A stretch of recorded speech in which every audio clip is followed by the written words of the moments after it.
कैसे हैं आप सभी लोग। आशा करता हूँ अच्छे होंगे, स्वस्थ होंगे। हम लोग प्रीपोजिशन पढ़ रहे हैं, आइए उसी को आगे बढ़ाते हैं। देखिए प्रीपोजिशन में हम लोग स्पेशल यूजेज को पढ़ रहे थे। देखिए बिफोर, आप जानते हैं बिफोर प्रीपोजिशन भी होता है, कंजंक्शन भी होता है। बिफोर जब प्रीपोजिशन होता है तो किसी नाउन प्रोनाउन से पहले आता है, बनाता है प्रीपोजिशन फ्रेज। और बिफोर जब कंजंक्शन होता है तो फिर जाहिर सी बात है बनाता है सबऑर्डिनेट क्लॉज। तो आइए देखते हैं। बहरहाल इसको मैं पढ़ा चुका हूँ पीछे, पर ये कुछ स्पेशल यूजेज हम लोग पढ़ रहे हैं। तो आइए देखते हैं। बिफोर, देखिए बिफोर का मतलब क्या होता है? पहले, किसी किसी के पहले, है ना, किसी चीज से पहले, उससे पहले, है ना, ये सब। देखिए बिफोर है या प्रेपोजिशन, बिफोर प्रेपोजिशन के रूप में, है ना, जब नाउन प्रोनाउन के पहले आए। इसका मतलब जाहिर सी बात है, अगर प्रेपोजिशन होगा तो प्रेपोजिशन कहाँ आता है? किसी नाउन से पहले। अब नाउन का मतलब आप जानते हैं, नाउन का मतलब प्रोनाउन, नाउन का मतलब नाउन फ्रेज, नाउन का मतलब नाउन क्लॉज, नाउन का मतलब इंफिनिटिव, नाउन का मतलब जेरेंड। तो अगर प्रेपोजिशन है तो कहाँ आएगा? नाउन से पहले। तो और इसका अर्थ क्या हो जाएगा? पहले, के पहले, उससे पहले। जैसे लिखा है I reach the office before noon. इसका मतलब क्या है? मैं दोपहर से पहले दफ्तर पहुंच गया। देखिए I reached past indefinite tense है, I reached the office before noon, यानी दोपहर से पहले ऑफिस पहुंच गया। सी लेफ्ट बिफोर मी, वह मुझसे पहले चली गई। ठीक है, बिफोर आई, अगर आप मैं लिख दूं बिफोर, जैसे यहां पे लिखा है बिफोर मी ना।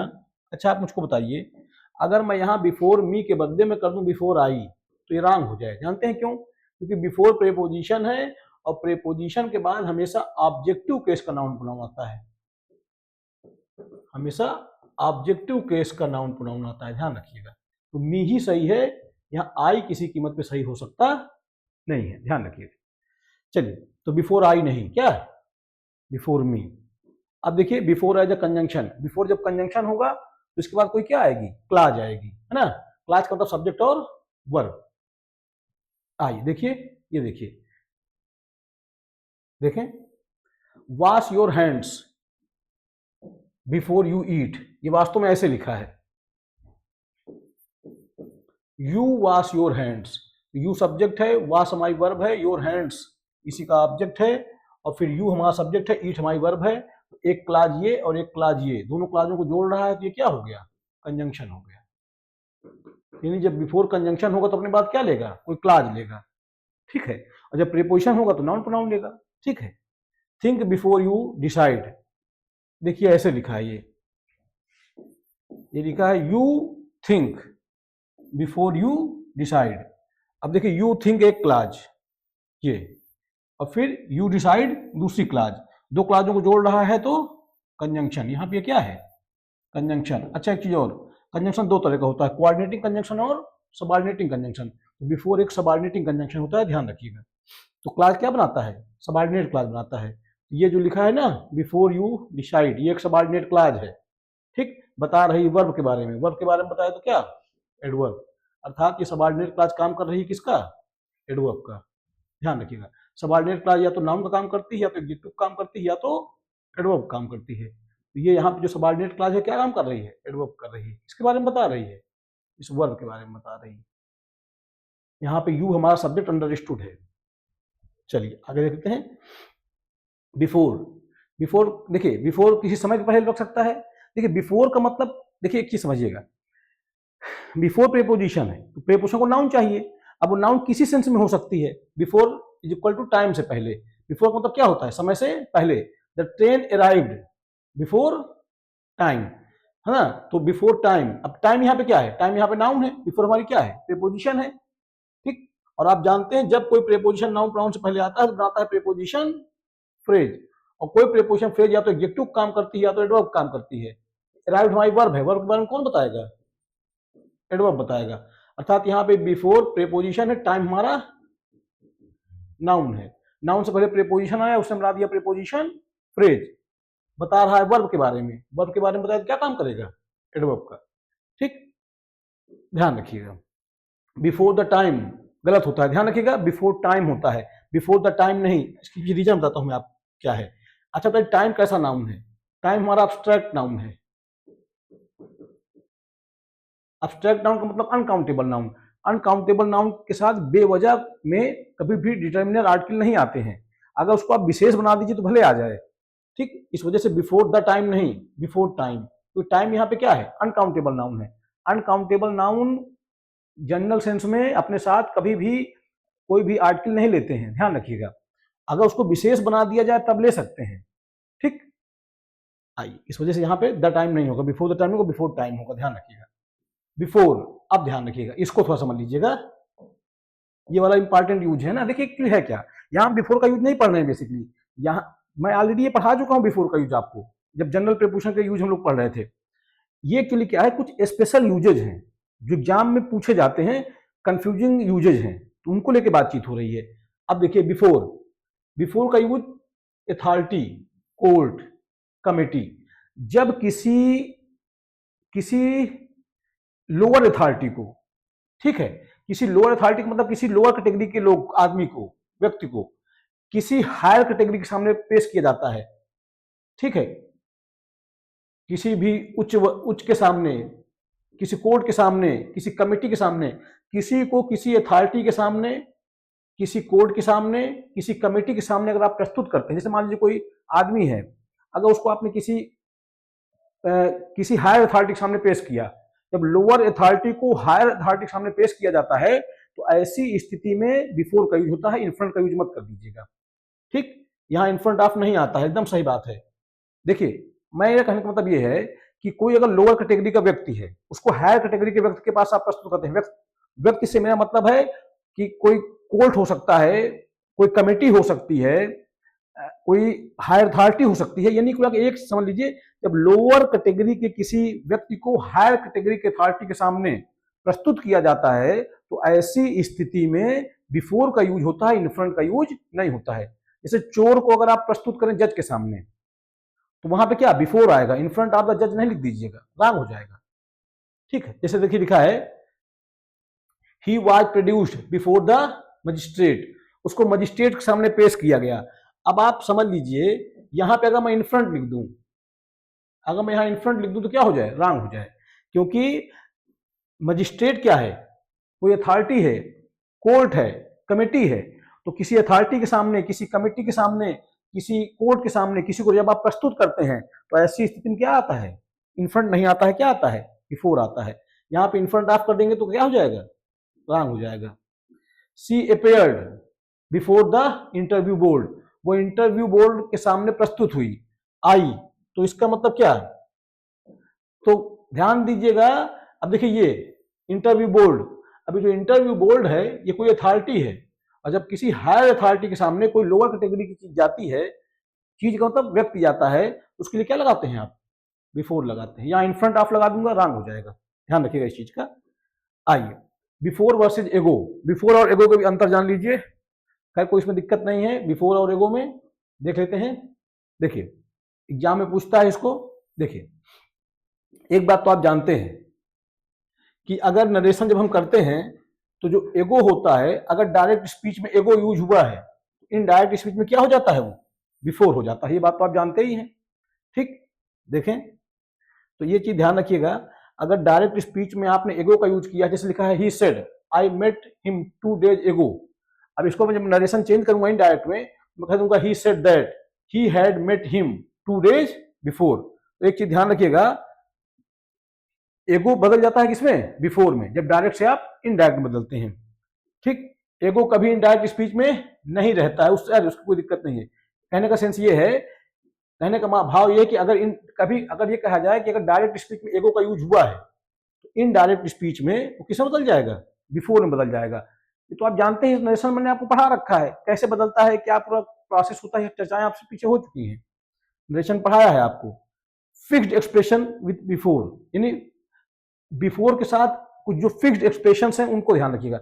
अच्छा बिफोर का भी इसमें अभी तक जो हमने पढ़ा वो मूलभूत बात ध्यान रखिएगा, जब किसी लोअर व्यक्ति को किसी हायर अथॉरिटी के सामने, कोर्ट के सामने, कमेटी के सामने प्रस्तुत किया जाता है तो ऐसी स्थिति में बिफोर का यूज होता है, इन फ्रंट ऑफ का यूज नहीं होता है। कुछ फ्रेज देख लीजिए, लॉन्ग बिफोर, लॉन्ग बिफोर मतलब क्या होता है, बहुत पहले। He had left long before I arrived, ठीक है, लॉन्ग बिफोर का मतलब क्या होता है, बहुत पहले।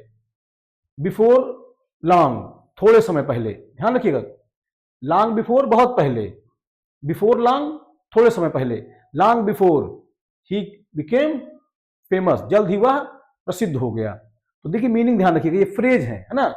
देखिए लॉन्ग बिफोर बहुत पहले, बिफोर लॉन्ग थोड़े समय पहले, तो ये मीनिंग का अंतर देख लीजिएगा। ये फ्रेज है जो हमको लर्न करने पड़ेंगे, तो ध्यान रखिएगा इनका अर्थभाव। अगला यूज हमारा क्या है, इन फ्रंट ऑफ, है ना। इन फ्रंट ऑफ का देख लीजिए, इन फ्रंट ऑफ का मतलब क्या होता है, फिजिकल, आंखों के सामने। जब कोई चीज फिजिकली आंखों के सामने होती है, उसके लिए क्या यूज करते हैं आप, इन फ्रंट का यूज करते हैं। जब कोई चीज साफ तौर पर सामने दिख रही हो, यानी जब कोई चीज साफ तौर पर सामने दिख रही हो, फिजिकली प्रेजेंट हो, तो उसके लिए क्या यूज करते हैं आप, इन फ्रंट ऑफ यूज करते हैं। किसी व्यक्ति को किसी कोर्ट के सामने, किसी कमेटी के सामने, किसी अथॉरिटी के सामने जब आप प्रस्तुत करते हैं, तो ऐसी स्थिति में हम क्या लगाते हैं, बिफोर लगाते हैं, ध्यान रखिएगा। ध्यान, उसके वहां पे आप इन फ्रंट ऑफ लगा देंगे, क्या हो जाएगा, रॉन्ग हो जाएगा। अब यहां पे क्या है, इन फ्रंट ऑफ फिजिकल, आंखों के सामने, कहने का भाव ये है कि जब कोई चीज साफ तौर पर सामने दिख रही हो, तो क्या लगाएं आप, इन फ्रंट ऑफ लगाएं। कोई चीज है, अच्छा इन फ्रंट का यूज जनरली करके नॉन लिविंग के लिए होता है। मैं ये नहीं कर रहा हूं कि लिविंग के लिए नहीं होता है, पर मोस्टली नॉन लिविंग के लिए ही होता है इसका यूज। देखिए a tree is in front of my house, एक पेड़ मेरे घर के सामने है, तो आंखों के सामने ही तो है मेरे पेड़, तो इस वजह से हमने क्या लगाया, इन फ्रंट ऑफ लगाया। यहां बिफोर आप लगा देंगे, रॉन्ग हो जाएगा। She was standing in front of me, वह मेरे सामने खड़ी है। तो मेरे सामने खड़ी है का मतलब यहां पे समझिए मेरी बात को, मेरी आंखों के सामने खड़ी है। मैंने एक बात बताई आपको कि इन फ्रंट ऑफ का यूज जनरली नॉन लिविंग के लिए होता है, पर मैं ये नहीं कर रहा हूं कि लिविंग के लिए नहीं होता है। देखिए हुआ तो है, ठीक है, समझिएगा बात को। अच्छा यहां पे एक बात समझिएगा, कहने का सेंस ये है कि अब आप एक बात समझिए, मैं कह रहा हूं कि जब किसी व्यक्ति को किसी कमेटी के सामने, किसी अथॉरिटी के सामने, किसी कोर्ट के सामने प्रस्तुत किया जाता है, तो ऐसी स्थिति में हम बिफोर लगाते हैं। ये बात मैंने आपको बताया, वहां इन फ्रंट ऑफ लगा देंगे, क्या हो जाएगा, रॉन्ग हो जाएगा। और जब कोई चीज फिजिकली हमारे सामने मौजूद हो, प्रस्तुत करने वाला भाव ना हो वहां पे, समझिएगा मेरी बात को, जब कोई चीज फिजिकली हमारे सामने मौजूद हो, वहां प्रस्तुत करने वाला भाव ना हो, तो ऐसी स्थिति में इन फ्रंट यूज होता है। ठीक है, जनरली नॉन लिविंग के लिए आता है, पर लिविंग के लिए भी यूज होता है, ऐसी कोई बात नहीं है। देखिए जैसे लिखा है, she was standing before me, यहां रॉन्ग हो जाएगा, जानते हैं क्यों, फिजिकल पोजीशन में गलत है। ध्यान रखिएगा, फिजिकल यहां पे क्या है, फिजिकली वो प्रेजेंट है ना। She was standing in front of me, वो मेरे सामने खड़ी है, तो मेरे सामने खड़ी है इसका मतलब क्या है, वो फिजिकली मेरे सामने प्रेजेंट है वो।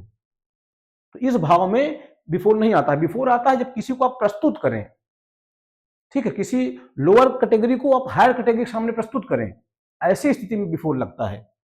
देखिए देख सकते हो, इन फ्रंट, समय की बात हो, अथॉरिटी की बात हो, बिफोर। ध्यान रखिएगा इस चीज को, जब आप फिजिकली किसी चीज को देख सकते हो, कोई व्यक्ति, कोई वस्तु, आप क्या लगा दीजिएगा, इन फ्रंट ऑफ लगा दीजिएगा। जब किसी को किसी अथॉरिटी के सामने प्रस्तुत किया जाता है, या समय से पहले की बात होती है, क्या लगा दीजिए, बिफोर लगा दीजिएगा। ध्यान रखिएगा। अब अगला हमारा, समझ पा गए होंगे इसको आप, इसमें कोई दिक्कत नहीं होगी। फिर से मैं क्लियर कर दूं, जब कोई चीज फिजिकली हमारे सामने मौजूद हो, चाहे लिविंग चाहे नॉन लिविंग, मोस्टली करके नॉन लिविंग के लिए यूज होता है, पर ऐसा नहीं कि लिविंग के लिए नहीं यूज होता है। तो इसको मैं ओवरऑल एक बात कहना चाहूंगा आपसे, कि जब कोई चीज फिजिकली हमारे सामने मौजूद है, तो ऐसी स्थिति में आप इन फ्रंट ऑफ का यूज करिएगा। और जब किसी को, जब समय के पहले की बात हो, किसी समय से पहले की बात हो, आप बिफोर लगा दीजिएगा। किसी अथॉरिटी के सामने किसी को प्रस्तुत किया जाता है, तो उसके लिए क्या लगा दीजिएगा, बिफोर लगा दीजिएगा। ठीक, ध्यान रखिएगा। अब ये वाला सेंटेंस थोड़ा देख लीजिए, ये वाला जो लिखा है, she was standing in front of me, वह मेरे सामने खड़ी है। जब वो मेरे सामने खड़ी है, इसका मतलब वो फिजिकली प्रेजेंट है वहां पे। यहाँ पे बिफोर लगा सकता नहीं हूं। अगर मैं उसको किसी अथॉरिटी के सामने प्रस्तुत कर रहा होता, तो मैं बिफोर लगा देता। तो किसी अथॉरिटी के सामने जब हम उसको किसी को प्रस्तुत करते हैं, किसी को ले जाते हैं, वहां बिफोर लगता है। ध्यान रखिएगा, टाइम के लिए बिफोर लगाते हैं, समय से पहले, ये बिफोर लगाते हैं। और जब कोई चीज फिजिकली हमारे सामने मौजूद है, वहां इन फ्रंट ऑफ लगता है। अपोजिट, अपोजिट का देख लीजिए मीनिंग। अपोजिट का मतलब क्या होता है, आमने सामने, ठीक सामने, विपरीत दिशा। देख लीजिए अपोजिट का मतलब क्या होता है, आमने सामने, ठीक सामने, विपरीत दिशा। यानी कोई चीज हमारे ठीक सामने हो, विपरीत दिशा में हो, आप क्या लगा देंगे, opposite. Facing each other, facing each other का मतलब क्या, कहने का मतलब ये है, मैं समझा रहा हूं, दो व्यक्ति हैं, एक व्यक्ति ये है और एक व्यक्ति ये है, ऐसे। दो व्यक्ति हैं मान लीजिए, एक ये और एक ये, दोनों एक दूसरे तरफ चेहरा किए हुए हैं, फेस किए हुए हैं। ये क्या है, एक दूसरे क्या है, अपोजिट है। जैसे आप हैं और मैं हूं, मैं आप, मेरा फेस आपका फेस सामने सामने है, आप मेरी तरफ देख रहे हैं, मैं आपकी तरफ देख रहा हूं, तो वी आर जस्ट अपोजिट, हम एक दूसरे क्या है, अपोजिट है। ठीक, ध्यान रखिएगा। तो फेसिंग ईच अदर, आमने सामने, तो अपोजिट मतलब क्या होता है, आमने सामने। आप और मैं, हम दोनों लोग क्या हैं, आमने सामने हैं, तो हम वी आर अपोजिट है ना, हम क्या है, एक दूसरे के अपोजिट हैं। जैसे लिखा है ही सेड अपोजिट मी, ठीक, वह मेरे सामने बैठा। आइए, the school is opposite the temple, school जो है मंदिर के सामने है। कहने का मतलब अगर इस डायरेक्शन में स्कूल है तो उसकी जस्ट अपोजिट में क्या है, मंदिर है। इस सेंस में क्या है, अपोजिट लगा दीजिएगा। अच्छा एक चीज और, यहां अपोजिट टू मत लिख दीजिएगा, आमने सामने के अर्थ में अपोजिट टू नहीं आता है, ध्यान रखिएगा। अपोजिट खुद एक प्रेपोजिशन है, जिसका मतलब क्या होता है, आमने सामने, ठीक सामने, विपरीत दिशा में। तो जब अपोजिट यहां खुद ही प्रेपोजिशन, यहां टू लगा देंगे तो क्या हो जाएगा, रॉन्ग हो जाएगा। ध्यान इस बात, ये जो हम लोग पढ़ रहे हैं दरअसल ये स्पेशल यूजेज है प्रेपोजिशन के। यहां अपोजिट टू लगा देंगे तो आप रॉन्ग हो जाएगा, ध्यान रखिएगा। आमने सामने के अर्थ में, ठीक विपरीत दिशा के अर्थ में आप अपोजिट के साथ टू मत लगा दीजिएगा, ठीक है। समझ पा रहे होंगे मेरी बात। आइए अब देखते हैं अगला, रोल, कैरेक्टर, पोजीशन के सामने।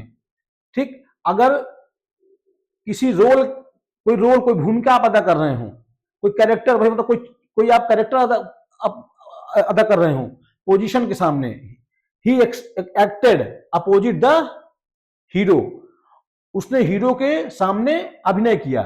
तो अपोजिट का एक हमने देखा कि विपरीत दिशा में, है ना, आमने सामने के लिए अपोजिट लगता है।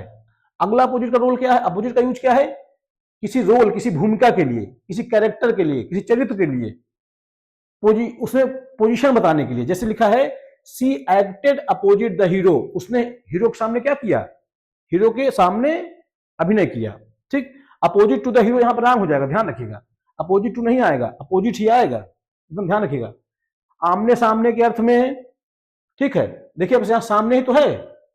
ठीक, अब सामने किस अर्थ में हो सकता है, कोई रोल आप प्ले कर रहे हैं, कोई कैरेक्टर प्ले कर रहे हैं, किसी रोल कैरेक्टर के लिए भी आप क्या लगाते हैं, अपोजिट ही लगाते हैं।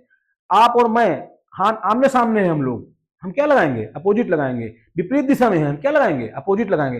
टू मत लगाइएगा, रॉन्ग हो जाएगा। जनरली हमको हैबिट पड़ी हुई है टू लगाने की, गलत होता है भैया। ठीक है, डायरेक्शन के अर्थ में, डायरेक्शन के अर्थ में दिशा बतानी हो तब भी आप अपोजिट का यूज कर सकते हैं। आप उस दिशा में हैं, मैं इस दिशा में हूं, तो वी आर अपोजिट, है ना। इसलिए लिखा है he went in the opposite direction, वह उल्टी दिशा में चला गया। कहने का मतलब उसको जाना किसी और दिशा में था, चला गया किसी और दिशा में। तो दिशा बताने के लिए अगर आप गलत दिशा में चले गए, विपरीत दिशा में चले गए, जाना किसी और दिशा में था, आप उसके विपरीत दिशा में चले गए, तब भी क्या है, अपोजिट लगाइए। दिशा का मतलब समझ लीजिए थोड़ा सा मेरी बात। जैसे ये हमारी दिशाएं हैं, ईस्ट, वेस्ट, नॉर्थ, साउथ। तो अब ये क्या है, ये दिशाएं, ये क्या है, आपस में दूसरे के अपोजिट है। ईस्ट वेस्ट का अपोजिट है, नॉर्थ साउथ का अपोजिट है, ये सब क्या है, अपोजिट है। तो दिशा बताने के लिए, दिशा के अर्थ में भी अपोजिट का यूज करते हैं। अब अगला देख लीजिए भैया, तो ये था अपोजिट। अब अगला हमारा आया अपोजिट टू। अपोजिट, ध्यान रखिएगा, अपोजिट का मतलब होता है विपरीत। ठीक है, विपरीत, कोई विपरीत, आप विपरीत किस्म से, विपरीत किस्म से समझिए मेरी बात को। अपोजिट का मतलब ये होता है दिशा के सेंस में, विपरीत दिशा में, यानी आप जस्ट उसके विपरीत दिशा में चले जाएं, इस सेंस में अपोजिट लगता है। कोई भूमिका, कैरेक्टर की बात हो, वहां आप अपोजिट का यूज कर सकते हैं।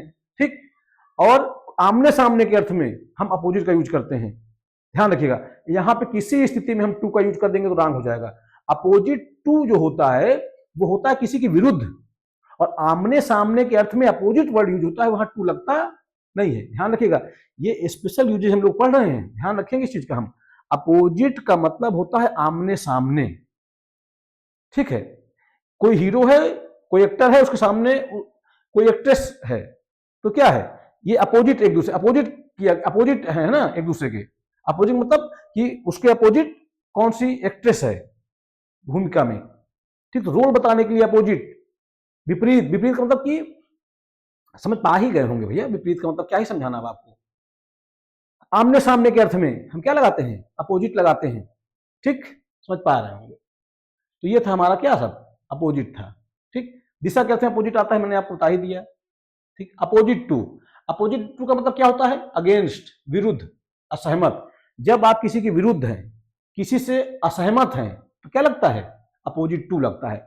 अगर मैं कहूं कि मेरा घर आपके घर के सामने है, तो यहां पे मैं ये नहीं लिख सकता हूं माई होम इज अपोजिट या my house is opposite to your house या योर्स, गलत है। अपोजिट टू का मतलब होता है विरोध, है ना, असहमति। अपोजिट का मतलब होता है विपरीत, आमने सामने, ठीक। तो अपोजिट होता है, अपोजिट टू नहीं होता है। अपोजिट टू जब आप लिख देंगे इसका मतलब क्या होता है, अगेंस्ट, विरुद्ध, असहमत। जब बात किसकी हो, किसी आइडिया की हो, किसी ओपिनियन की हो, किसी व्यू की हो, किसी प्रिंसिपल की हो, यानी जब बात किसी विचार की हो, आपका कोई विचार और है, मेरा विचार कुछ और है, हम दोनों एक दूसरे के विचार से असहमत हैं, अपोजिट टू, ठीक है। आप कुछ और सिद्धांत फॉलो करते हैं, मैं कुछ और सिद्धांत फॉलो करता हूं, हमारे आपके सिद्धांत अलग अलग हैं, क्या लगाएंगे, opposite to. His views are opposite to mind, उसके विचार मेरे विचार के खिलाफ है। अब देखिए ध्यान रखिएगा, यानी जब बात किसी आइडिया की हो, किसी ओपिनियन की हो, किसी व्यू की हो, प्रिंसिपल की हो, सिद्धांत की हो, तो ऐसी स्थिति में हम अपोजिट टू लगाते हैं। आप मेरे विचार सहमत नहीं है, अपोजिट टू। मेरा घर आप घर के सामने है, अपोजिट, ठीक है। आप विपरीत दिशा में चले गए, अपोजिट। इस एक्टर के अपोजिट कोई और हीरोइन, कोई और एक्ट्रेस है, अपोजिट, ठीक। This policy is opposite to public interest. अब इसका मतलब क्या है, यह नीति जनहित के विरुद्ध है, जो जनता का जिसमें हित है उसके विरुद्ध ये पॉलिसी बनाई गई है। देखिए, तो अपोजिट टू का मतलब क्या होता है, विरुद्ध, ठीक, जिससे आप असहमत हैं। तो समझ पा ही गए होंगे। अगला देख लीजिए, अगला हमारा क्या है, इंस्टेड, इसके बजाय। तो ये था हमारा बिफोर, बिफोर और इन फ्रंट और अपोजिट और अपोजिट टू। मैंने आपको चारों समझाया, ध्यान रखिएगा, ये सब पूछे जाते हैं एग्जाम में। अपोजिट टू का मतलब होता है किसी से असहमत होना, किसी के विरुद्ध होना, अपोजिट टू है। और विपरीत दिशा में होना, ठीक है, किसी के विपरीत होना, आमने सामने होना, इस भाव में अपोजिट आता है। अपोजिट टू आता है किसी के विरुद्ध हो जाना, ठीक। बिफोर आपको मैंने बताया है ना, टाइम के सेंस में, समय से पहले, बिफोर, किसी अथॉरिटी के पहले, बिफोर। और फिजिकली कोई चीज सामने मौजूद है तो क्या है, इन फ्रंट, पढ़ा चुका हूं मैं आपको। अगला हम पढ़ने चल रहे हैं क्या, इंस्टेड। इंस्टेड मतलब क्या होता है, इसके बजाय। सेंटेंस के एंड में इसके बाद नाउन नहीं आता, ध्यान रखिएगा। इसका यूज कहां होता है, सेंटेंस के एंड में होता है, पहली चीज ध्यान रखिएगा। इंस्टेड, इंस्टेड का मतलब क्या होता है, इसके बजाय। यूज कहां होता है, सेंटेंस के एंड में, प्राय सेंटेंस के लास्ट में आता है, इसके बाद नाउन नहीं आता है, ध्यान रखिएगा, इसके बाद नाउन का यूज आप मत करिएगा। देखिए, आई एडवाइज्ड हिम टू रेस्ट, मैंने उसको एडवाइस किया था रेस्ट करने के लिए, बट ही वर्कड इंस्टेड, फिर भी उसने क्या किया, काम किया। देखिए, मैंने आराम करने के लिए कहा पर उसने काम किया। अब ये वर्कड हमारी वर्ब है, अब वर्ब के बारे में कौन बताएगा, एडवर्ब। तो यहां पे जो ये इंस्टेड है, ये क्या है भैया, ये हमारा एडवर्ब है। तो जब एडवर्ब होता है तो कहां आता है, सेंटेंस के लास्ट में आता है, इसके बाद नाउन नहीं आता है, एकदम नहीं आएगा। अरे भाई, ये एडवर्ब है, एडवर्ब के बाद नाउन आ ही नहीं सकता, किसी कीमत पे नहीं आएगा। प्रीपोजिशन होगी तो उसके बाद नाउन आएगा तो बनाएगा प्रीपोजिशन फ्रेज। एडवर्ब अपना ऑब्जेक्ट थोड़ी नहीं लेता है, तो ध्यान रखिएगा इस चीज को।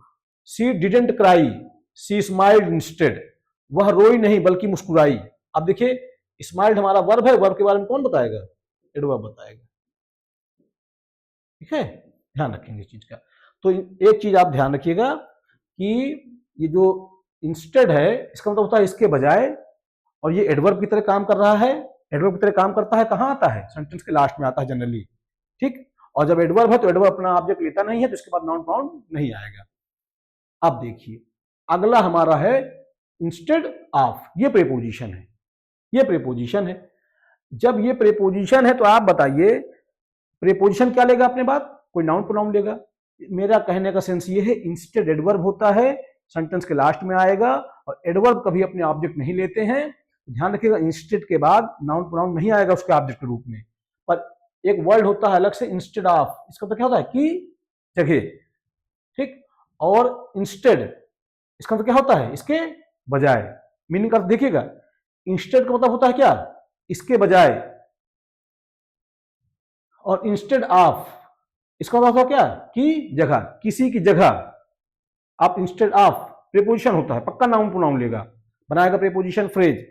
अब देखिए इंस्टेड ऑफ, उसके बाद क्या आएगा, कोई नाउन आएगा या वर्ब की आईएनजी फॉर्म, आईएनजी फॉर्म का मतलब जेरेंड आएगा। मतलब इंस्टेड ऑफ प्रीपोजिशन है तो प्रीपोजिशन क्या लेगा, नाउन लेगा। और आप जानते हैं नाउन का मतलब होता है प्रोनाउन, नाउन का मतलब होता है नाउन फ्रेज, नाउन का मतलब होता है नाउन क्लॉज, नाउन का मतलब होता है इंफिनिटिव, नाउन का मतलब होता है जेरेंड। तो कहने का मतलब इंस्टेड ऑफ प्रीपोजिशन है और ये क्या लेगा, नाउन लेगा या तो जेरेंड लेगा। Take stairs instead of the lift. अब कह रहा है, अब देखिए मेरी बात, इंस्टेड ऑफ ये प्रीपोजिशन है भैया, अब देखिए नाउन आ गया है ना, ये द लिफ्ट क्या है हमारा, नाउन फ्रेज है। लिफ्ट की जगह सीढ़ियां ले लो, ठीक। इंस्टेड को होता है के बजाय, और इंस्टेड ऑफ होता है की जगह, यानी इस चीज की जगह कोई दूसरी, इस चीज के बदले कोई दूसरी चीज, ठीक। और इंस्टेड का मतलब क्या होता है, के बजाय। देखिए लिफ्ट की जगह सीढ़ियां ले लो, ठीक। He slept instead of studying. देखिए यहां पे लिफ्ट क्या है, द लिफ्ट नाउन फ्रेज है, यहां पे क्या आ गया, जेरेंड आ गया, ठीक। पढ़ने की जगह सो गया। देखिए इंस्टेड स्टडिंग नहीं हो सकता है, जानते हैं क्यों, क्योंकि इंस्टेड क्या होता है, ये तो एडवर्ब होता है भैया। एडवर्ब के बाद नाउन कैसे आ सकता है, जेरेंड नाउन होता है ना, कैसे आ सकता है, गलत है। इंस्टेड ऑफ प्रीपोजिशन है तो ये अपने बाद क्या लिया, इसने नाउन लिया, नाउन फ्रेज, यहाँ क्या ले लिया, जेरेंड ले लिया। तो यही चीज आपको ध्यान रखनी है, छोटी छोटी चीजें हैं। अभी तक जो हमने पढ़ा देख लीजिए, बिफोर कहाँ आता है, टाइम के लिए, किसी अथॉरिटी के लिए, ठीक है। और बिफोर कंजंक्शन होगा तो क्लाज भी लेगा, है ना। इन फ्रंट ऑफ फिजिकल पोजीशन, जब आप फिजिकली कोई चीज सामने मौजूद हो आप इन फ्रंट ऑफ लगाइएगा। अपोजिट, फेसिंग ए डायरेक्शन, आमने सामने के अर्थ में, है ना, या विपरीत दिशा के अर्थ में अपोजिट लगाते हैं। अपोजिट टू, अपोजिट टू का मतलब होता है किसी के विरुद्ध, है ना, विचारों के लिए, विचारों के विरुद्ध, ये सब, ठीक है। जब आइडिया की बात हो, ओपिनियन की बात हो, सिद्धांत की बात हो, क्या लगाते हैं आप, अपोजिट टू। और अपोजिट जब आमने सामने का अर्थ हो, विपरीत का अर्थ हो, तो अपोजिट टू यहां पर मत लगाइएगा। इंस्टेड एडवर्ब होता है, मैंने पहले बताया था आपको, इंस्टेड होता है क्या, एडवर्ब, जनरली सेंटेंस के अंत में आता है, ठीक। और क्योंकि एडवर्ब है तो एडवर्ब के बाद कभी नाउन प्रोनाउन मत लगा दीजिएगा, क्योंकि एडवर्ब अपने बाद अपना ऑब्जेक्ट नहीं लेता है। और अगला हमने पढ़ा इंस्टेड ऑफ, ये प्रीपोजिशन होता है, जाहिर सी बात है अपने बाद नाउन लेगा, तो जनरली नाउन लेगा, जेरेंड भी ले देता है, जेरेंड भी तो नाउन ही होता है। तो ये थे हमारे। अगला हमारा क्या भैया, डील इन, ठीक है। डील इन का मतलब देखिए, एक चीज मैं बताऊंगा आपको, थोड़ा समझा दूं, थोड़ा तेज पढ़ा रहा हूं, तेज तो नहीं है, आराम में आराम पढ़ा रहा हूं। एक्चुअली ये क्या है ना, ये कुछ स्पेशल यूजेज है प्रीपोजिशंस के, तो इनको ध्यान रखिएगा। मैंने नॉर्मल प्रीपोजिशन ऑलरेडी पढ़ा रखी है, ये स्पेशल यूजेज है, इनको भी ध्यान रखना है आपको। डील इन, डील इन का मतलब क्या होता है भैया, व्यापार करना, किसी चीज का बिजनेस करना, ठीक है। जब बात सामान बेचने खरीदने की हो, इसका मतलब डील इन का यूज कब करेंगे आप, जब अर्थ हो व्यापार करना, किसी चीज का बिजनेस करना, जब सामान बेचने खरीदने की बात हो तो क्या करेंगे आप, डील इन का यूज करेंगे। जैसे लिखा है डील इन गुड्स, गुड्स माने क्या होता है, सामान, डील इन आइटम्स। देखिए ही डील्स इन बुक्स, वह किताबों का व्यापार करता है।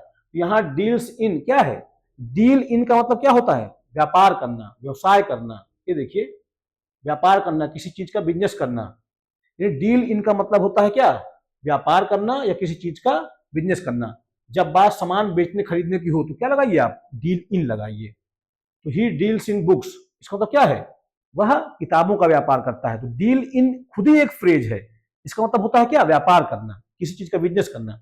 माई brother deals in spare parts, मेरे भाई स्पेयर पार्ट्स का व्यापार करते हैं, ठीक है। तो डील इन का मतलब क्या होता है, व्यापार करना, बिजनेस करना।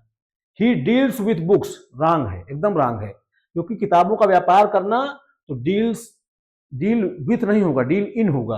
ही डील्स ऑन बुक्स, ये भी रॉन्ग है, ठीक है। व्यवसाय करना किसी चीज का, उसके लिए डील इन आता है, ध्यान रखिएगा। बिजनेस के लिए क्या लगता है, डील इन। डील विथ या डील ऑन बिल्कुल मत लगा दीजिएगा, समझ पा गए होंगे। किसी चीज का व्यवसाय करना है तो मैं डील इन कहूंगा। अब देखिए अगला आ गया डील विथ। डील विथ का मतलब क्या होता है भैया, डील विथ का मतलब होता है सामना करना, हैंडल करना, निपटना, ठीक है। किसी प्रॉब्लम से निपटना हो, किसी सिचुएशन से निपटना हो, किसी पर्सन से निपटना हो, किसी इशू से निपटना हो, किसी मुद्दे से निपटना हो, कोई समस्या आ जाए, कोई सिचुएशन आ जाए, कोई व्यक्ति आ जाए, कोई मुद्दा आ जाए, किसी मुद्दे से निपटना, किसी व्यक्ति से निपटना, किसी समस्या से निपटना, इस अर्थ में क्या लगाते हैं आप? Deal with. और डील इन का मतलब होता है व्यापार करना। Deal with problem, deal with person, deal with situation. I can deal with this problem, मैं इस समस्या से निपट सकता हूं। तो देखिए डील विथ, अब यहां पर डील इन नहीं लगा सकता हूं। तो डील इन का मतलब क्या होता है? व्यापार करना। किसी चीज का व्यापार करने के अर्थ में डील इन आता है। और यहां पे क्या है? समस्या से निपटना है, तो डील विथ आएगा। किसी समस्या से निपटना हो, है ना, देखिए सामना करना, किसी समस्या का सामना करना, किसी व्यक्ति का सामना करना, देखिए सामना करना, हैंडल करना, निपटना। किससे निपटना? किसी प्रॉब्लम से, सिचुएशन से, पर्सन से, इशू से। देखिए I can deal with this problem, यहां डील विथ आएगा, इन नहीं लगा सकते आप। सी डील्स विथ कस्टमर्स डेली, वह रोज ग्राहकों का को हैंडल करती है। तो ठीक है, यहां पे व्यवसाय करने की बात नहीं है, ध्यान रखिएगा। ग्राहकों को हैंडल करती है। हैंडल करने का मतलब क्या है कि उनसे, देखिए है क्या, देखिए है यहाँ का हैंडल करना, किसी को हैंडल करना, किसी व्यक्ति को हैंडल करना, ठीक, समझ पा रहे हो? किसी व्यक्ति का सामना करना, किसी व्यक्ति से निपटना, उस सेंस में है। ये जो लिखा है ना, सी डील्स विथ कस्टमर्स डेली, इसका तो क्या है? वो कस्टमरों से डेली निपटती है, डेली उनसे उनका आमना सामना करती है, ये कहने का सेंस है यहाँ पे, ठीक। चलिए, यहाँ व्यवसाय का अर्थ नहीं है, ध्यान रखेंगे। नहीं आप सोचिए कस्टमर है तो व्यवसाय, कस्टमर से निपटती तो व्यवसाय ही कर रही होगी।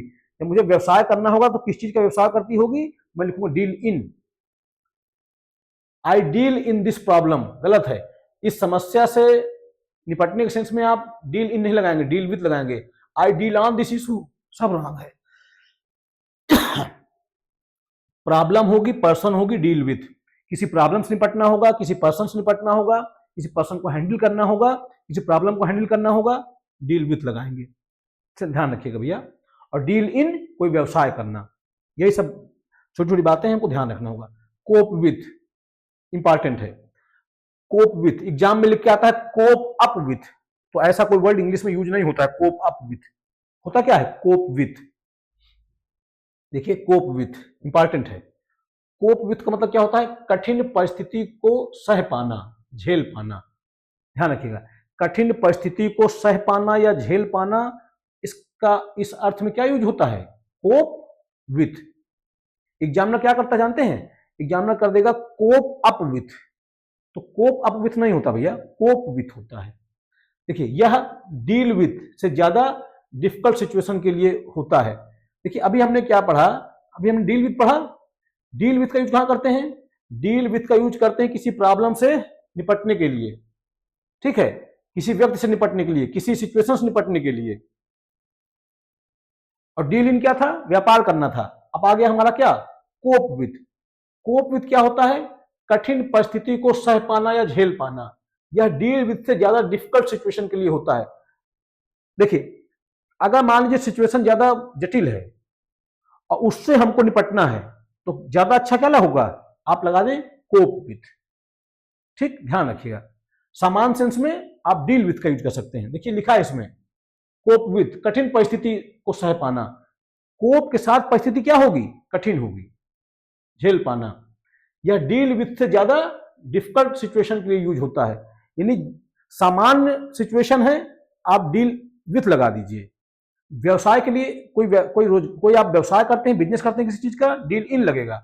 अगर किसी समस्या से, आप किसी डिफिकल्टी से, मुसीबत से आपको निपटना है, कठिन मतलब उससे परिस्थिति से गुजरना है, उसके लिए क्या करिएगा आप? Cope with.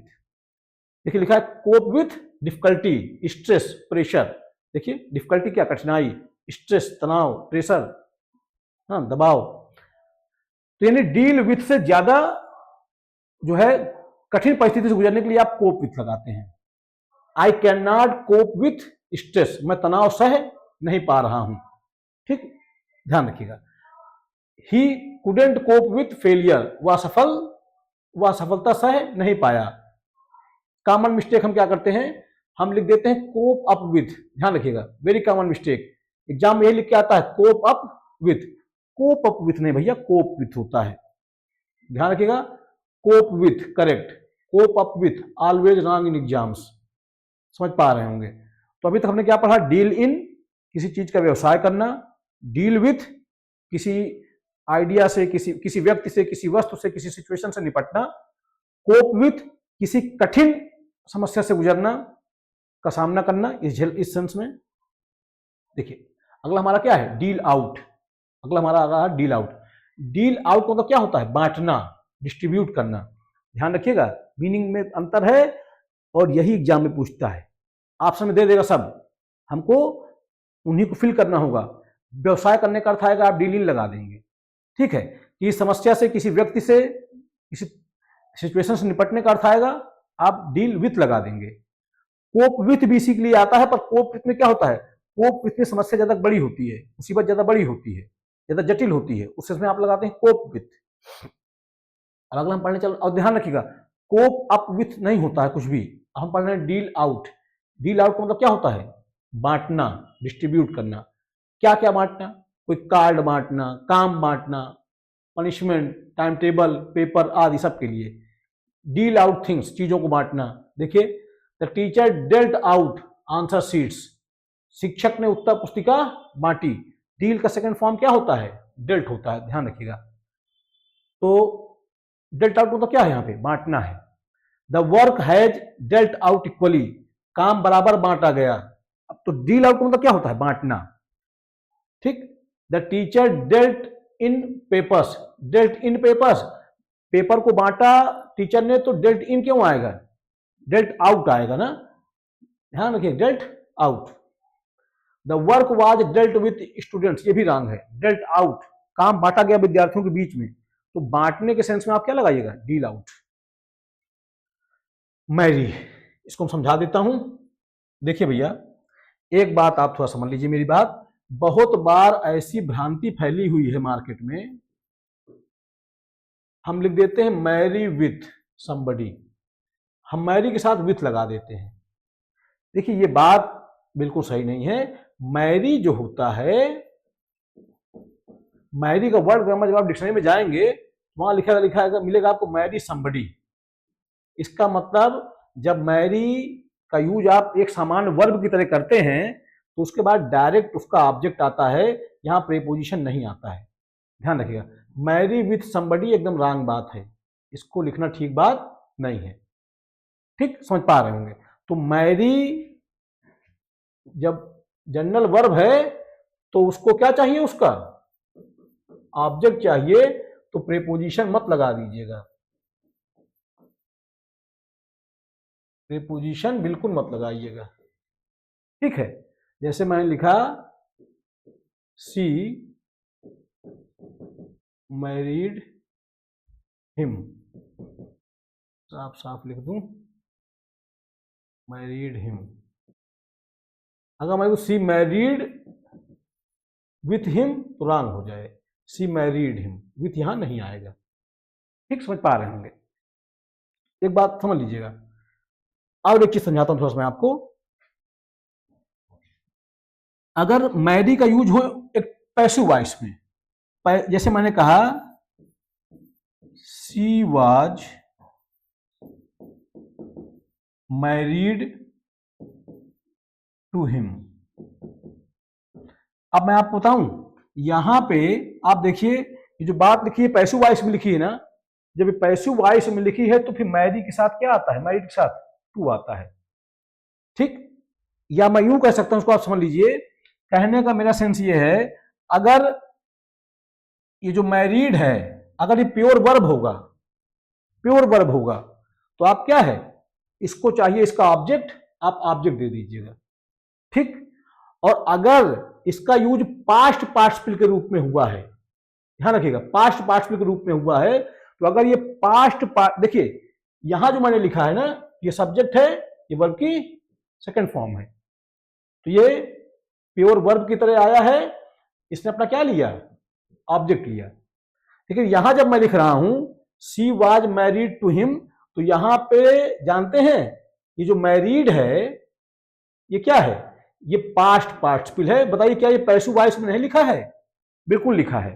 और जो लोग समझ पा रहे हो तो मैं आपको बताऊं, एक्चुअली सी सब्जेक्ट है, वाज यहां लिंकिंग वर्ब है, और ये जो मैरिड है ये सब्जेक्ट कॉम्प्लीमेंट है। ये क्या है? ये है सब्जेक्ट कॉम्प्लीमेंट, पास्ट पार्टिसिपल है, और यहाँ पे एडजेक्टिव की तरह वास्तव में काम कर रहा है।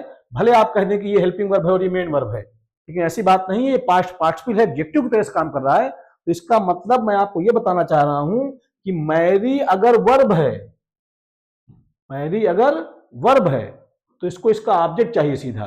अगर ये एडजेक्टिव की तरह यूज हो जाए तो फिर प्रीपोजिशन टू लेता है। ध्यान रखिएगा, एडजेक्टिव की तरह का मतलब क्या? Past participle.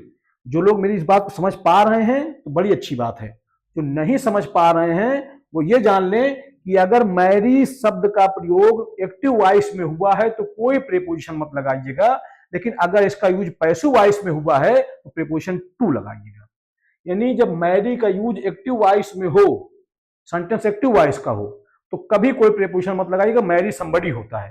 लेकिन जब इसका यूज पैसिव वॉइस में हो तो फिर इसके साथ प्रीपोजिशन टू आती है। विथ तो वैसे भी नहीं आती है ना, तो हम जनरली लिख देते हैं मैरी विथ। मैरी विथ कभी मत लिखिएगा, मैरी के साथ टू आ सकता है जब वो पैसिव वॉइस से बात लिखी हो। और बाकी जो लोग समझ पा रहे हैं वो ये जान रहे हैं कि भाई जब आप लिख रहे हैं सी इज मैरिड टू मी, तो भाई आप मुझको बताइए, सी सब्जेक्ट है, इज हमारी लिंकिंग वर्ब है, और जो मैरिड है ये सब्जेक्ट कॉम्प्लीमेंट है, और ये क्या है? पास्ट पार्टिसिपल है। बताइए क्या वर्ब की थर्ड फॉर्म नहीं है? वर्ब की थर्ड फॉर्म होती है वो पास्ट पार्टिसिपल होती है, और पास्ट पार्टिसिपल क्या होते हैं? एडजेक्टिव्स होते हैं। तो यहां पे ये पास्ट पार्टिसिपल है, और काम क्या कर रहा है? एडजेक्टिव काम कर रहा है। तो ध्यान रखिएगा, यहां पे ये एडजेक्टिव है तो क्या लेगा? प्रीपोजिशन टू लेगा। तो मैरिड टू समबडी होता है और मैरी समबडी होता है। ध्यान रखिएगा, कहने का मेरा सेंस आप समझ पा गए होंगे। अगर मैरिड यूज हुआ है पास्ट पार्टिसिपल की तरह तो वो एडजेक्टिव की तरह काम करेगा और प्रीपोजिशन टू लेता है। अगर मैरी वर्ब है तो उसको डायरेक्ट उसका ऑब्जेक्ट चाहिए, कि प्रीपोजिशन मत लगाइएगा, नहीं रॉन्ग हो जाएगा। मैंने समझा दिया इस तरह से भी, और ये भी बता दूं आपको अगली बात, अगर ना समझ पाए हो तो आप ये जान लीजिए, अगर सेंटेंस एक्टिव वॉइस में लिखा है इसको इस तरह समझ लीजिए। बहरहाल ये बात उतनी ठीक नहीं है, हमको किसी बात की जड़ जाननी होगी। ये तो बचने वाली बात होगी कि मैं आपको उससे बता दे रहा हूं, आपको मुझे समझाना है, बता दे रहा हूं। अगर मैरी वर्ब की तरह यूज हुआ है तो कोई प्रीपोजिशन नहीं लेगा, डायरेक्ट उसका ऑब्जेक्ट चाहिए, ट्रांसिटिव वर्ब की तरह ट्रीट करता है, होता है, बिहेव करता है। और अगर उसको एडजेक्टिव की तरह आप लगाते हैं तो एडजेक्टिव लेता है, जगह मैरिड एडजेक्टिव होता है, पास्ट पार्टिसिपल होता है, तो प्रीपोजिशन टू लेता है। और इस तरह समझ ना पाए हो तो इस तरह समझ लीजिए, एक्टिव वॉइस में मैरी आएगा तो कोई प्रीपोजिशन मत लगाइएगा, पैसिव वॉइस में आएगा तो प्रीपोजिशन टू लगा दीजिएगा। आइए, marry active voice, active voice में कोई प्रीपोजिशन नहीं आता है। Marry person, Ram married Sita, देख लीजिए, Ram married Sita. She married a teacher, ठीक है। She married to she, Ram married to Sita wrong है। She married with a teacher, एकदम सब रॉन्ग है। एग्जाम में खूब लगाते हैं टू और विथ, इस तरह से रॉन्ग है, कभी नहीं आता है ना। कहीं आपने पढ़ लिया हो, कहीं लिख लिया हो तो उसको अवॉइड करिए। Marry passive voice, passive voice में टू आता है, पैसिव वॉइस में टू आता है का मतलब मैं आपको समझा दूं। अरे भाई, पैसिव वॉइस टू में टू आता है मतलब क्या है? जब उसको पैसिव वॉइस में लिखेंगे, जैसे मैंने लिखा है she is married to me, तो बताइए सी सब्जेक्ट है, इज क्या है? Linking verb. तो मैं ये कह सकता हूं, अभी पैसिव वॉइस में है तो इसको मैं ऐसे कह सकता हूं। अच्छा, ये बात आप जानते हैं, जो समझ पा रहे हैं चीजों को, ये पास्ट पार्टिसिपल है, वर्ब की थर्ड फॉर्म है कि नहीं? वर्ब की थर्ड फॉर्म होती है वो पास्ट पार्टिसिपल होती है, और पास्ट पार्टिसिपल मतलब क्या? एडजेक्टिव। तो यहाँ पे एडजेक्टिव है ये, ठीक। तब एडजेक्टिव है तो क्या लेगा? टू लेगा। ध्यान रखिएगा मेरी बात को, समझ पा रहे होंगे मेरी बात को, ठीक। यानी कि अगर आप जान लीजिए बी फॉर्म ऑफ वर्ब के बाद, अगर बी फॉर्म ऑफ वर्ब के बाद मैरिड आ जाए तो प्रीपोजिशन टू लगा दीजिएगा, ठीक है। बी फॉर्म ऑफ वर्ब के बाद अगर मैरिड आ जाए तो प्रीपोजिशन टू लगा दीजिएगा। देखिए, बी मैरिड टू, देखिए वही लिखा है कि बी फॉर्म ऑफ वर्ब के बाद मैरिड आ जाए तो क्या लगाइएगा? टू लगा दीजिएगा, कोई पर्सन फिर आएगा। अगला, Ram was married to Sita.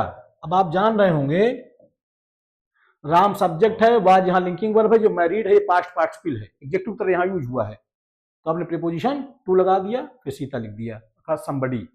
Married to somebody यहां पास्ट पार्टिसिपल है, ये एडजेक्टिव तरह आया है। या अगर ये बात आप नहीं समझ पा रहे हैं तो आप ये समझ लीजिए कि ये बात पैसिव वॉइस में लिखी है, पैसिव वॉइस में लिखी तो प्रीपोजिशन टू आता है। She was married to a doctor एकदम सही है, ठीक है, पैसिव वॉइस में है। आगे, Ram was married with Sita एकदम रॉन्ग है ना, विथ नहीं आता है, टू आता है। राम वाज मैरिड सीता ये भी रॉन्ग है, जानते हैं क्यों? क्योंकि यहां ये वर्ब नहीं है, ये पास्ट पार्टिसिपल एडजेक्टिव की तरह आया है। या यूं कह सकता हूं अगर एक्टिव वॉइस में होता तब जो है आ जाता है, ठीक हो जाता है, पैसिव वॉइस में है, यहां पे इस वजह से टू आएगा। समझ पा गए होंगे अब तक में। अब अगला देख लीजिए, थोड़ी सी ये छोटी सी बात है, व्हेन समवन अरेंजेज द मैरिज। अगर किसी, देखिए अगर कोई तीसरा व्यक्ति शादी करवाता है, मान लीजिए किसी एक व्यक्ति ने किन्हीं दो लोगों की शादी करवा दी है ना, जैसे मैरी ए टू बी, किसी तीसरे व्यक्ति, जैसे मान लीजिए क्या होता है समानतया, समानतया ये होता है माँ बाप अपने बेटे बेटियों की शादी कराते हैं किसी से, ठीक है। तो जब कोई किसी की शादी करा देता है, उस भाव में ये वाली बात समझ पाइएगा, मैं समझाता हूं आपको। देखिए जब कोई किसी की शादी करा देता है तो वहां क्या आता है, प्रीपोजिशन टू आता है, ऊपर मैं समझा ही चुका हूं, ठीक है। इसको थोड़ा देख लीजिए, एक बार फिर इसको देख लीजिए, जब कोई तीसरा व्यक्ति शादी करवाता है, देखिए the father married his daughter to a businessman. अब मेरी बात थोड़ा समझिएगा भैया, एक बात, अब आप ये कहेंगे कि यहां पे जो मैरिड है ये तो वर्ब है, ये क्या है, वर्ब है, यहां पे ये वर्ब है। तो जब ये वर्ब है तो फिर इसके साथ ये वर्ब है अगर इस तरह से, तो फिर टू कैसे आ गया, मन में आ रहा होगा आपको। देखिए मैं बताऊं आपको, यहां पे है क्या, ये फादर तो शादी कर नहीं रहा है, ये फादर तो शादी करवा रहा है ना, समझ पा रहे होंगे मेरी बात को। तो ध्यान रखिएगा, जब कोई तीसरा व्यक्ति किसी दो व्यक्तियों की शादी कराता है, वहां प्रीपोजिशन टू आती है, जैसे लिखा है फादर मैरिड हिज डॉटर, पिता ने शादी करवाई थी अपनी पुत्री की, टू अ बिजनेसमैन, एक बिजनेसमैन से, पिता ने बेटी की शादी व्यापारी से करवाई। इसका मतलब एक ये थर्ड पर्सन है हमारा, ये तीसरा कोई व्यक्ति है, इसने किन्हीं दो लोगों की शादी करा दी। जब कोई तीसरा व्यक्ति किन्हीं दो लोगों की शादी कराता है तब भी मैरी के साथ टू आता है, भले फिर वो वर्ब ही की तरह क्यों ना आया हो, एडजेक्टिव ना हो तब भी, पास्ट पार्टिसिपल ना हो तब भी। The king married his son to a princess, तो यहां पे राजा ने शादी करवा दी, किसकी, अपने पुत्र की शादी करवाई, किससे, राजकुमारी से। तो ये क्या है, कोई तीसरा व्यक्ति जब दो लोगों की शादी कराता है इस तरह से, तब भी क्या आता है, प्रीपोजिशन टू आता है। और यहाँ पे ये वास्तव में जबकि वर्ब ही है, वर्ब की सेकंड फॉर्म है, यहाँ ये पास्ट पार्टिसिपल नहीं है, तब भी ध्यान रखिएगा, ये वाली बात ध्यान रखिएगा, एक एक बात ध्यान रखिएगा। अब मैरी के साथ विथ तो आता ही नहीं है, ये तो एकदम मार्केट गलत चीज फैली हुई है कि मैरी विथ, ठीक है। डील इन, व्यापार करना, यही पढ़ा था हमने। डील विथ, सामना करना, हैंडल करना, किसी व्यक्ति को किसी परिस्थिति से को सामना करना या उसको हैंडल करना। कोप विथ, मुश्किल सहना, ठीक है, ज्यादा कठिन परिस्थिति है तो आप कोप विथ का यूज करते हैं, कोप अप विथ मत लगाइएगा। डील आउट, बांटना। मैरी, एक्टिव वॉइस में शादी करना, कोई प्रीपोजिशन नहीं लगाइएगा। बी मैरिड टू, यानी बी फॉर्म ऑफ वर्ब के बाद मैरिड आ जाए तो फिर टू लगेगा, अर्थात यहां पे एडजेक्टिव की तरह अगर यूज हो तो टू लगाइएगा। तो ये थे हमारे कुछ चीजें, आप समझ पा गए होंगे, ठीक है। अच्छा एक चीज और थोड़ा समझा दूं मैं आपको, ये मैरी वाला में देखिए, मैरी के साथ विथ किसी कीमत पे आता नहीं है, ध्यान रखिएगा। मैरी के साथ टू आता है, परिस्थितियां कब कब होती है मैंने आपको बता दिया।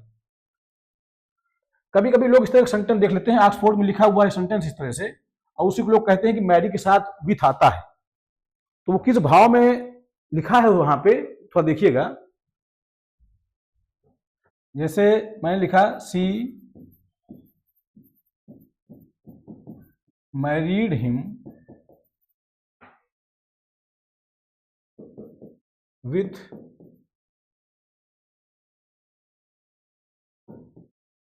2 चिल्ड्रन,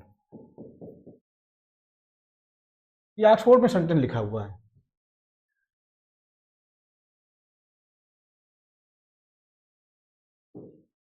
देखिए समझ में आ रहा होगा।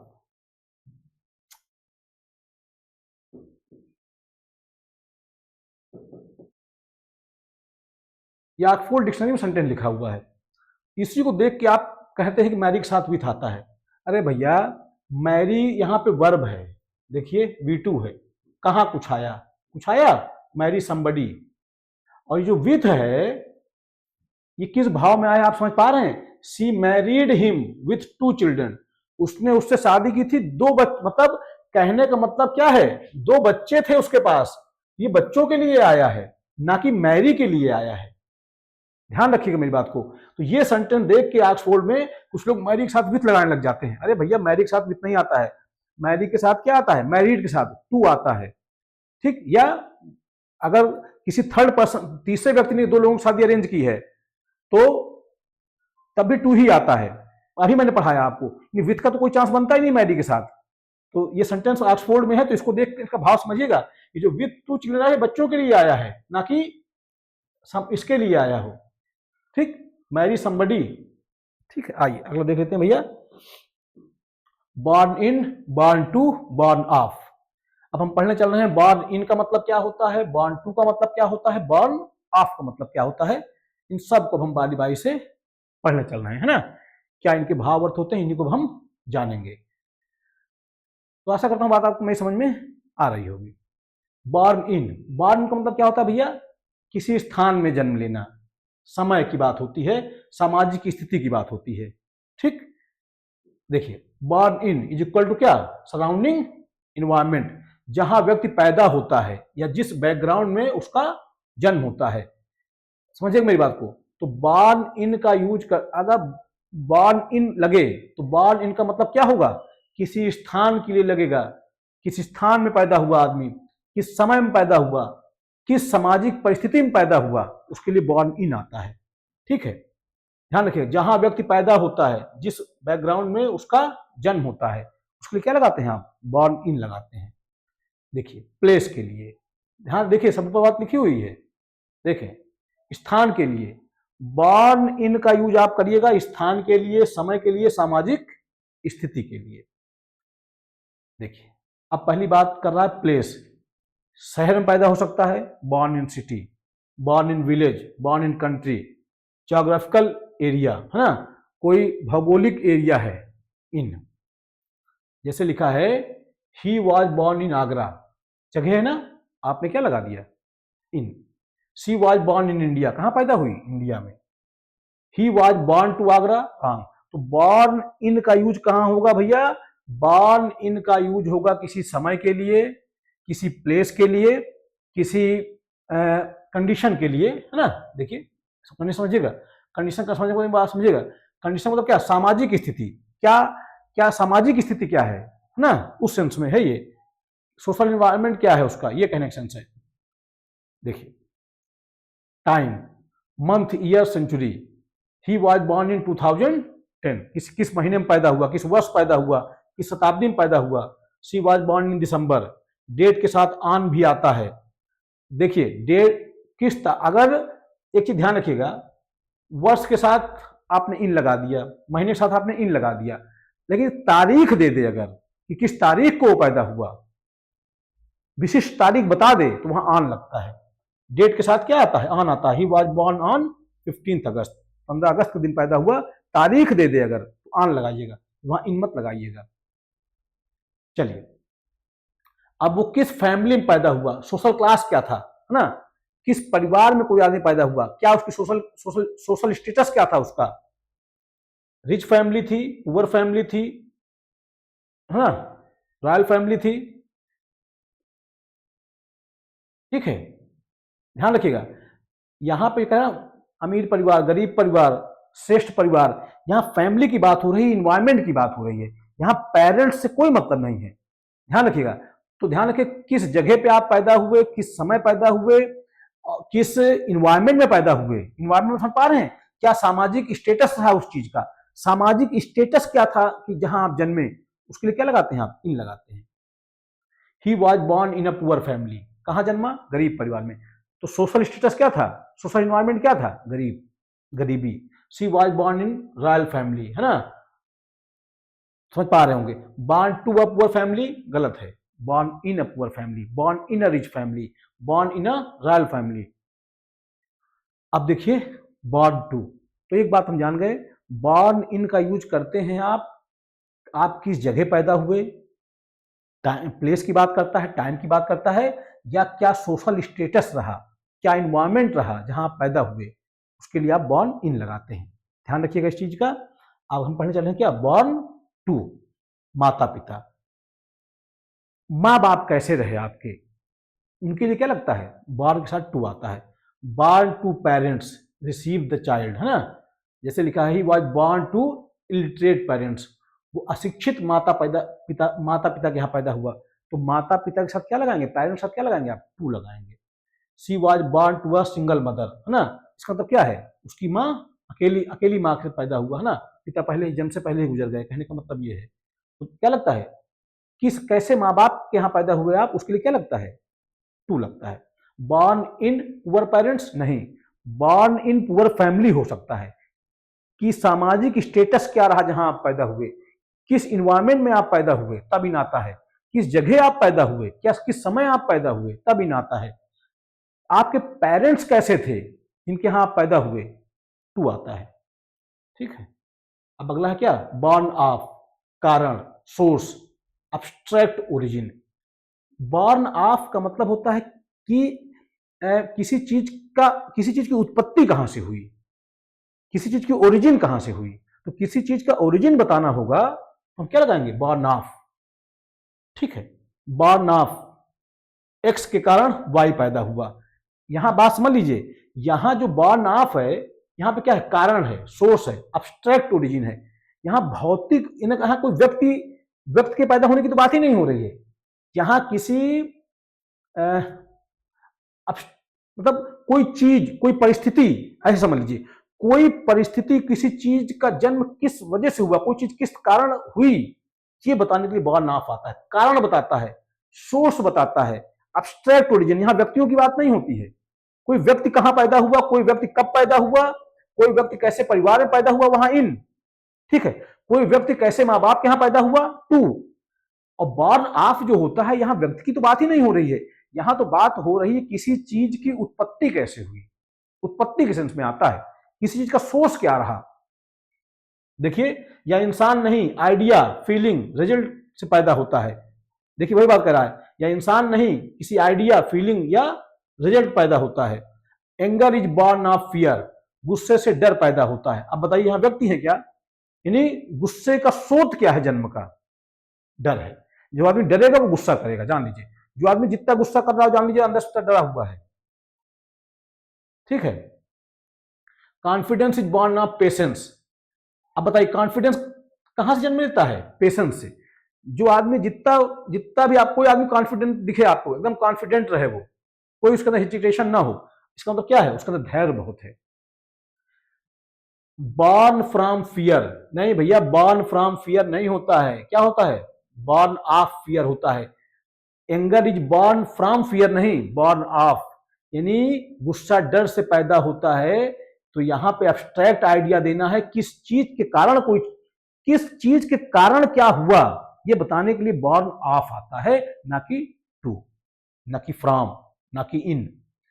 ठीक है, एग्जाम में ऐसे आएगा, बॉर्न फ्रॉम फियर, ऐसे anger is born from fear नहीं, क्या लिखेंगे आप, born of fear. Spoken English में सुना जा सकता है, एग्जाम में नहीं, ध्यान रखिएगा। बॉर्न फ्रॉम एग्जाम में आता है खूब, बोलचाल की भाषा में आप कुछ भी कहिए, एग्जाम में आप क्या लिखेंगे, बॉर्न ऑफ। ठीक है भैया, नीड ऑफ और नीड फॉर, आइए और देख लेते हैं, यानी नीड ऑफ और नीड फॉर का यूज। आइए, नीड ऑफ, ध्यान रखिएगा, नीड ऑफ का मतलब होता है किसी चीज की कमी, लैक, है ना, किसी चीज का ना होना, नीड ऑफ। ठीक है, in need of something, in need of something, किसी चीज की कमी है ना। The hospital is in need of doctors, अस्पताल में डॉक्टरों की कमी है। तो नीड ऑफ का मतलब क्या होता है भैया, नीड ऑफ का मतलब होता है किसी चीज का ना होना, किसी चीज की कमी होना। ठीक, ध्यान रखिएगा। This is, he is in need of money, उसे पैसे की कमी है। इन नीड फॉर मनी नहीं, इन नीड ऑफ। तो किसी चीज की कमी के लिए, अब वो व्यक्ति वस्तु कुछ भी हो सकता है, आप क्या लगाते हैं, नीड ऑफ। ध्यान रखिएगा, ये मैं स्पेशल यूजेज पढ़ा रहा हूँ, जनरल यूजेज में प्रिपरेशन के आपको पढ़ा चुका हूँ। ये स्पेशल यूजेज है, एग्जाम में बहुत पूछी जाती हैं, तो इसको आप विशेष करके पढ़ के जाइएगा, है ना। ध्यान दीजिए, ध्यान रखिएगा, नीड ऑफ किसी चीज की कमी होना, किसी व्यक्ति की कमी होना, किसी वस्तु की कमी होना, समझ क्या लगाते हैं आप, लैक के सेंस में, कमी के सेंस में, नीड ऑफ। आप देखिए, नीड फॉर, नीड फॉर का मतलब क्या होता है भैया, अतिरिक्त आवश्यकता, किसी चीज की अतिरिक्त आवश्यकता है, तो आप क्या लगाएंगे, नीड फॉर लगाएंगे। और किसी चीज की कमी है तो नीड ऑफ लगाएंगे। ठीक है, पहले से कुछ है लेकिन और चाहिए, यानी कोई चीज आपका पहले से कुछ है, कुछ थोड़ी बहुत है, पर आपको और आवश्यकता है, क्या लगाएंगे आप नीड फॉर लगाइएगा। ठीक, there is a need for improvement, सुधार की जरूरत है।